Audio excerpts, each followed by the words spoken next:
रामकृष्ण हरी मंडळी, कशा आहात? मजेत ना? अशाच मजेत, आनंदित आणि उत्साहित राहा.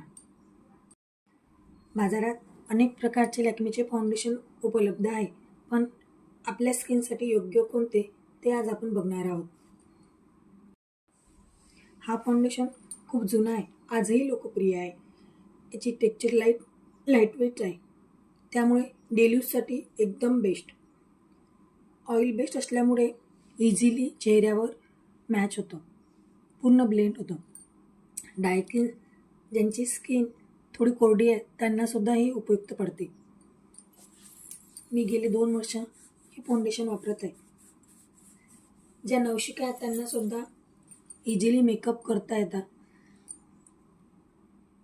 लाईटवेट ऑइल बेसमध्ये आहे आणि मॉइश्चरायझर मिक्स करून थोडं लावलं की पूर्ण मेकअप हाय क्वालिटीचं कव्हरेज देतं.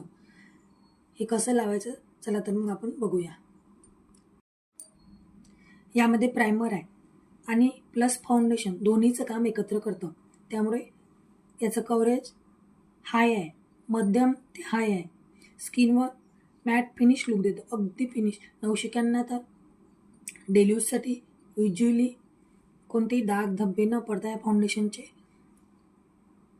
एक नंबर मेकअप करू शकतात नवशिक्या. त्यांनी ह्या फाउंडेशनपासूनच मेकअप सुरू करावा. त्याचप्रमाणे यात ऑर्गन ऑइल असल्यामुळे स्किनला ग्लो आणि हायड्रेशन मिळतं. स्किनसाठी योग्य आहे ते. तरीसुद्धा तुमच्या स्किन टोननुसार शेड निवडावा. यामध्ये नंबर येतात, 1 नंबर, 2 नंबर, सावळ्यासाठी 1 नंबर आणि गोऱ्यासाठी 1 नंबर आणि सावळ्यासाठी 2 नंबर, असे आपल्या स्किननुसार शेड निवडायचा. जर तुम्ही नवशिक्या असेल तर हे फाउंडेशन एकदम बेस्ट. बघा, ऑइल मॉइश्चरायझर लावलं आणि त्यावर थोडंसं फाउंडेशन घेऊन स्किनवर इझिली लिक्विड जेलमध्ये पूर्ण मॅच झालं आणि फरक जाणू शकता. तुम्हाला जर माझा व्हिडिओ आवडला असेल तर लाईक करा, शेअर करा आणि शिल्पा सिम्पली होम मेकिंग चॅनलला सबस्क्राईब करा. धन्यवाद. भेटूया पुन्हा.